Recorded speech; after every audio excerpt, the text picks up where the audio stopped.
Good evening, everyone. I am Deacon Brendan Fitzgerald, and I've been asked to speak with you this evening for just a few moments about my journey to the priesthood these last several years. And to make a long story very, very short, I can tell you that by the time I had reached my mid-20s, I found myself pulled in two directions very strongly. On the one hand, I wanted to pursue my career, which was a good one, and that I enjoyed very much. I found it very fruitful, very reassuring.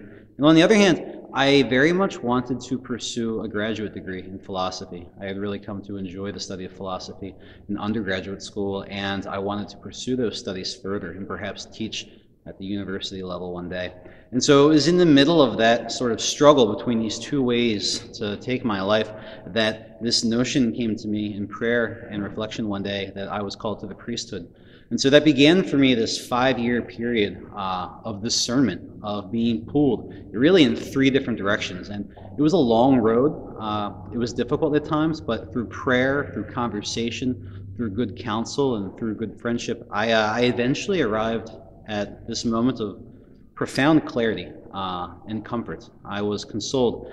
I had heard everything I needed to hear, and I was ready to commit to life in seminary, which for me was another few years of discernment in some important ways. But as I approach priesthood now, I am absolutely certain that this is the life that God calls me to live, and I couldn't be happier to be of service to Him and to His church.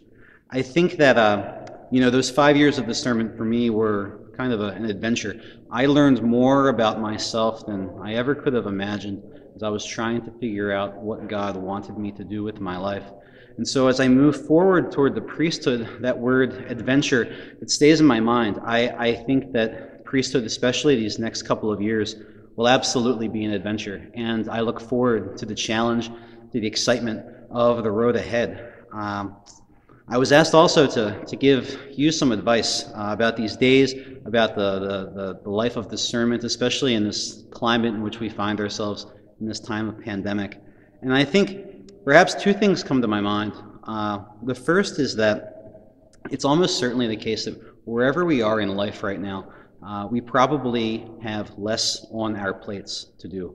Life is probably a bit more relaxed in some ways. Maybe we aren't going to work, maybe we're spending less time commuting, maybe we aren't able to see friends or family as much as we would like, maybe some of our hobbies have been taken away from us for the time being.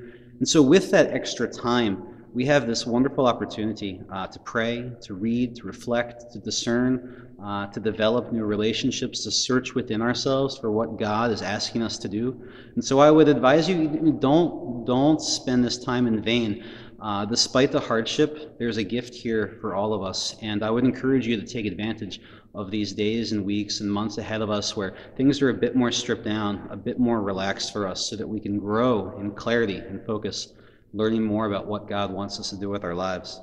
And the second piece of advice I would have for you really is just to say that, every time something is taken away from us in our lives, something new is presented to us. And so in these days of hardship and struggle for all of us, in which I'm sure in some small way, and for some of us in some great ways, we find ourselves missing something that we very much desire, that we very much were accustomed to having in our lives, in that loss is a new challenge and a new opportunity.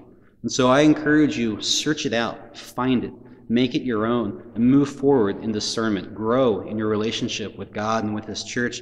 And if you can do that, then these days and weeks will, far from being a waste of your time or a difficult period of struggle, it could be some of the most fruitful moments, days, weeks, and months of your life you've ever experienced. And there's real joy on the other side of this. And I hope very much, and I pray very much, that you'll find it soon.